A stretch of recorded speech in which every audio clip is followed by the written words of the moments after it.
Hello', কি খবৰ আপোনালোকৰ? আজি বহুত দিনৰ পিছত ভিডিঅ' এটা লৈ আহিছোঁ। ভিডিঅ'টো পিছে জানুৱাৰীতে বনোৱা। আমি হাফলং গৈছিলোঁ ফুৰিব গৈ ভিডিঅ'টো বনালোঁ ঠিকেই, কিন্তু এডিট কৰাহে হোৱা নাছিল। এয়া আমি গুৱাহাটীৰ পৰা ট্ৰেইনত গৈছোঁ হাফলঙলৈ, দুজনী ছোৱালী। এয়া হাফলং ষ্টেচনত নমাৰ পিছত তাতে অ'টোবোৰ ৰখি আছিল, হাফলং টাউনলৈ লৈ যায়। আমি তাতে উঠিলোঁ, উঠি পেলাই গ'লোঁ হাফলং টাউনলৈ বুলি। আমি পিছে বহুত ভয় কৰি আছিলোঁ যে দুজনী প্ৰথমবাৰৰ কাৰণে ওলাইছোঁ, তাকো হিল ষ্টেচনলৈ, দুজনীয়ে পাৰিম নে নোৱাৰিম। তথাপি অলপ সাহস কৰি দুয়োজনী গৈছিলোঁ। হাফলং টাউনত গৈয়ে তাতে হোটেলছবোৰ পাই আমি তাত গৈ পেলাই বুক কৰিছিলোঁ, আগতে বুক কৰি থোৱা নাছিলোঁ বাৰু। হোটেলত আমি ধুনীয়াকৈ ফ্ৰেছ হৈ ইভিনিং ওলাই আহিছিলোঁ টাউনখন চাবৰ কাৰণে।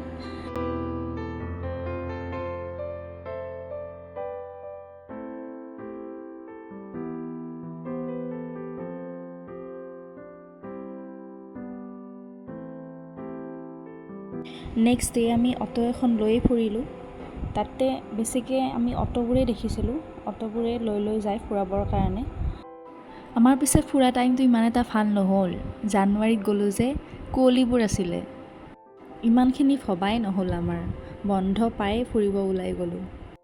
চাকৰি পোৱাৰ পিছত ফুৰিব যোৱা সপোনটো সকলোৰে থাকেই দিয়কচোন, কাৰণ আমিতো আৰু ফুৰাৰ নামত দেউতাহঁতৰ পৰা পইচা খুজিব নোৱাৰোঁ। সেইকাৰণে নিজেই ভাবিছিলোঁ আৰু যে চাকৰি পোৱাৰ পিছত নিজেই ফুৰিম। সেইবোৰ সপোনেই পূৰণ কৰি আছোঁ। প্ৰথমতে ভাবিছোঁ যে অসমখনেই চাই লওঁ। সেইকাৰণে আমাৰ যাৰ যেতিয়াই সুবিধা হয় ফুৰিব ওলাই যাওঁ।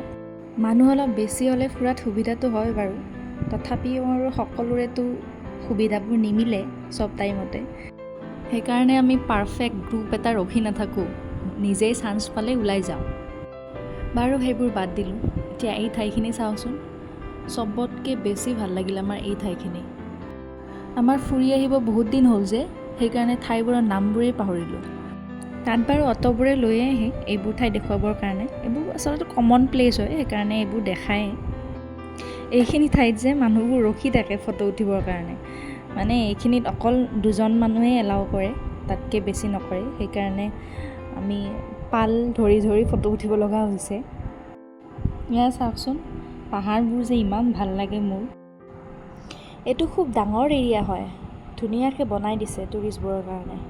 সেয়া আমি কিমান যে ফটো উঠিলোঁ, ইমান ফটো উঠি এখন বা দুখনহে আপলোড কৰা হয় দিয়কচোন, কিন্তু চোৱাতকৈ বেছি ফটো ভিডিঅ'হে কৰা যায়।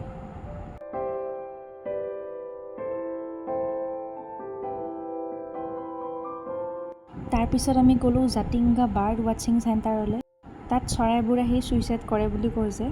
আমি পিছে সেইখিনি একো ধৰিব নোৱাৰিলোঁ। সেইদিনা আমি ইমানখিনিয়ে চালোঁ, চাই পেলাই আমি এটা হোমষ্টে লৈছিলোঁ। সেইদিনা হোমষ্টেটোত থাকিলোঁ। এয়া হোমষ্টেৰ অ'নাৰগৰাকীয়ে আমাক ডিমাচা ড্ৰেছ পিন্ধাই দিছিলে। পিন্ধাই দি মেলি তেওঁ আমাক কেনেকৈ ভিডিঅ' কৰিব লাগে সেইটোও শিকাই দিছে। এইটো হৈছে তাৰ নেক্সট দিনাৰ ভিডিঅ'। সেইদিনাখনো আমি তাৰ ওচৰে পাঁজৰে ফুৰিলোঁ, হাফলং টাউনৰ ওচৰে পাঁজৰে। এইখিনি চাৰ্কিট হাউচ হয়।